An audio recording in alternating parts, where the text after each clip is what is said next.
Good evening, I'm Don Bryant, and this is the OH Report for Monday, July 20th. In local news, a person with COVID-19 was suspected of infecting a public pool in Crestline.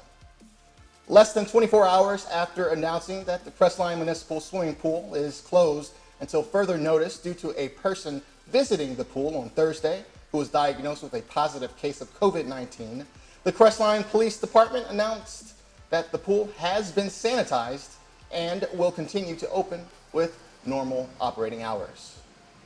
The Mansfield Police Department issues a statement on wearing masks.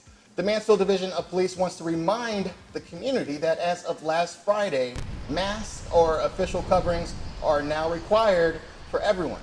While they are out in public, Mansfield Police want to encourage the community to be mindful of the mandate and to wear a mask or facial covering. While the Mansfield Division of Police can enforce the mandate, it is their hope that the community will voluntarily comply with the public health order, as enforcement is the last option. At OH Report, we want to recognize and highlight our amazing community, from the smallest projects to the ones that are often overlooked. These are the things that make the biggest differences in our lives. In an OH Report exclusive, we spoke with Roy Mack about his work in the Mansfield sports world. Check it out. Well, Brolic Elite was started back in 2011, and it started out as just a clothing line. And now we progress into the basketball aspect of it, which is the Brolic Elite Pro-Am. And then from the Pro-Am, we're also in the process of getting up the nonprofit, which will be the Performance Academy. Community-wise, the support has been great. Mansfield had needed a basketball league for a couple years now, and it was a void there. I just wanted to come in and help out. The very first edition of the Brolic Elite Pro-Am was at Sherman last summer. We only had 4 teams, well, we had 5 teams, so one team usually had to play twice. And you know, guys were eager to play. We hadn't had a league for a long time, you know, so once the word was out that I was doing it, people jumped on it. Participation was great. We finished it with some real good playoff games and a real good championship game. Last Sunday was the first day. That was opening day, and this is just a continuance from what was supposed to be the spring league. But obviously, the spring league got canceled because of the pandemic. So over the last few months, we've just been waiting to get the word when full contact sports would be allowed. Finally got the word. I reached out to the captains to make sure that they were still interested in playing. They were. Throughout the few months, players have been reaching out to me, making sure they kept in touch with me. You know, once we had to go ahead, I put out the schedule, made sure everybody was still with it. Last week was the first day. We'll go till August 23rd, which will be the championship. It's scheduled for 5 o'clock, but it'll probably be 2 o'clock. So we're here every Sunday. 2 o'clock, 3 o'clock, and 4 o'clock are the game times. Amazing things happening in the Mansfield community. Now join me in the OH Report Sports Corner with Storm and G-Man. Take it away, guys.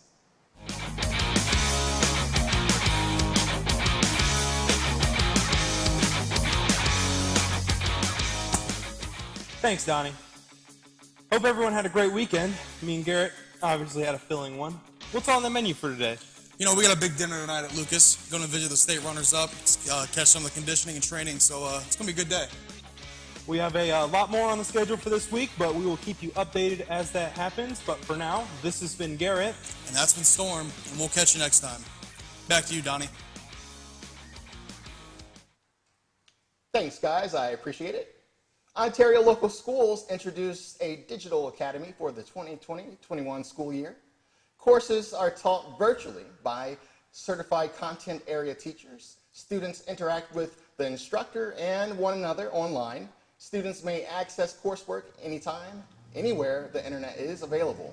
This is a free public school program, and each student enrolled in the program will be issued a Chromebook. For more information, visit ontarioschools.org. In today's Daily Intelligence Brief, Kanye West holds his first presidential campaign rally. Yesterday, Kanye West broke down in tears while discussing abortion and hinted at a possible divorce from Kim Kardashian. The rally began shortly after 5 p.m. in Charleston, South Carolina, where the rapper tried but did not qualify for the state ballot as an independent candidate. Today, we're going to jump right into it and analyze some clips from this rally that he held yesterday. The rally started off high energy. People were cheering, lots of clapping going on, lots of good sounds. Check it out.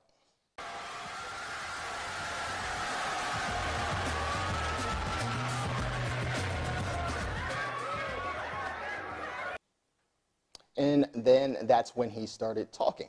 And I don't know if there was a mic issue or some type of audio problem, but he started screaming. And when he walked into the room in the first place, things went downhill. He was wearing what appears to be a bulletproof vest. Look at it.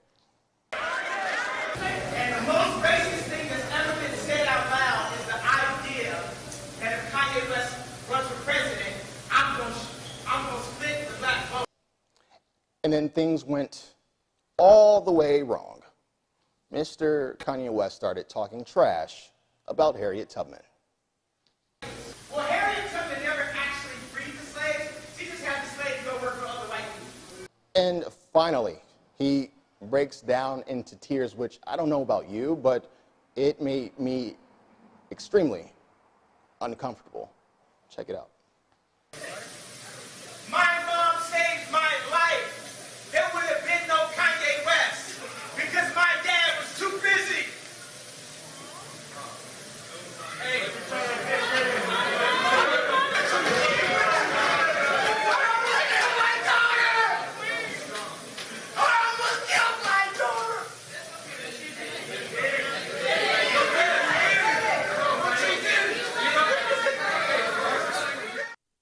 This one I needed help with. I needed help to analyze what exactly is going on. Joining me in the studio is OH Report founder Brian Skronsky.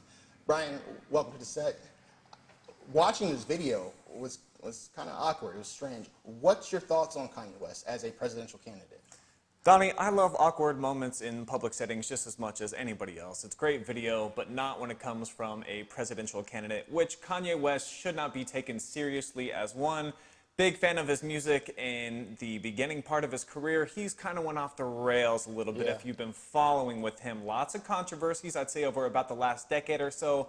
People look at him as an icon, certainly from the younger generation, because of the tracks and the albums he's put out, and not because he is qualified to be in any way, shape, or form the leader of our free world, Donnie. So is he an inspirational guy? Kinda, a little bit. You hear the Harriet Tubman quote and it makes you re-question a lot of things about Kanye West. I remember he had moments where he attacked George Bush and said that he didn't like black people. About that, yeah. That was rough. George Bush said that was one of the worst parts of his entire presidency. And the Taylor Swift incident where he went up there and said that she was not worthy of her award when clearly she had a great video. So as far as being a leader, the guy can't be taken seriously, and I think this video, I saw a few Twitter clips when you told me about this where people actually walked out of last night's rally because they couldn't take it anymore. It's pretty hard to digest. Not a good look, Kanye. But I think there might be some mental health issues here, and not that we were making fun of Kanye West, but he put himself out there, right? I mean, this is fair play. He's running for president. And you see some of the comments that he made about his wife, Kim Kardashian, who, if you know how Kim Kardashian got famous and you know what Kim Kardashian's been doing for years. I love Kim Kardashian, okay? So, I mean, she looks great. However, when you've been involved as a reality star for your entire career, and that's basically all you are, I'm sure that's got to mess with your head a little bit when you're Kanye, living on camera all the time. So I do probably give him a pass in some capacity, like constantly being surrounded by paparazzi and media. But as a presidential candidate, Donnie, you see, that's why he didn't get no votes. That's why he's not on the ballot. The Kardashian curse, my friends. Thank you, Brian. We appreciate your time. Thanks for joining us here in the studio. America mourns the loss of Congressman John Lewis, often called one of the most courageous persons the civil rights movement ever produced. John Lewis has dedicated his life to protecting human rights and securing civil liberties. His dedication to the highest ethical standards and moral principles has won him the admiration of many of his colleagues on both sides of the aisle in the United States Congress. Today, we here at the OH Report, we say rest in peace to an American hero. And that concludes tonight's report. Keep it right here at the OH Report, your new hub for sports, news, politics, and more. Tune in here every weekday on Facebook and YouTube for even more updates. Good night, and I will see you all tomorrow. Have a good day.